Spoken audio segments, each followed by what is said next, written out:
माँ की लाश को 4 दिन के लिए डीप फ्रिज में रख दो। घर में शादी है, लाश आई तो अब सगुन हो जाएगा। ये कहना है उस कलयुगी बेटे का जिसकी माँ का निधन वृद्धा आश्रम में हो गया।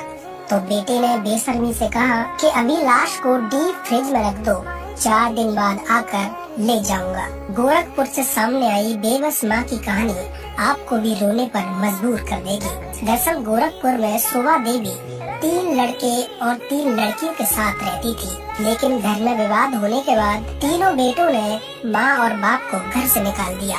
पिता ने संतान के अपमान से परेशान होकर आत्महत्या की कोशिश की, लेकिन किसी तरह वो बच गए। बाद में लोगों ने उन्हें बताया कि तुम अयोध्या या मथुरा चले जाओ, वहाँ तुम्हें खाने और रहने की व्यवस्था मिल जाएगी। लेकिन जब बुढ़ापे में दोनों पति पत्नी अयोध्या पहुँचे तो वहाँ उन्हें रुकने के लिए ठिकाना नहीं मिला। बाद में हताश निराश होकर दोनों पति पत्नी रोते हुए मथुरा पहुँचे, लेकिन वहाँ भी उन्हें कोई ठिकाना नहीं मिला।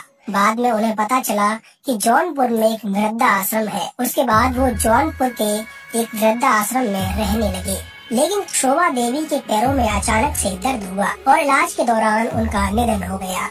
आश्रम के लोगों ने जब उनके बेटे के पास फोन किया तो बेटे ने कहा कि अभी माँ की लाश को 4 दिन के लिए डीप फ्रीजर में रख दो, अभी घर में शादी है, नहीं तो अब सगुन हो जाएगा।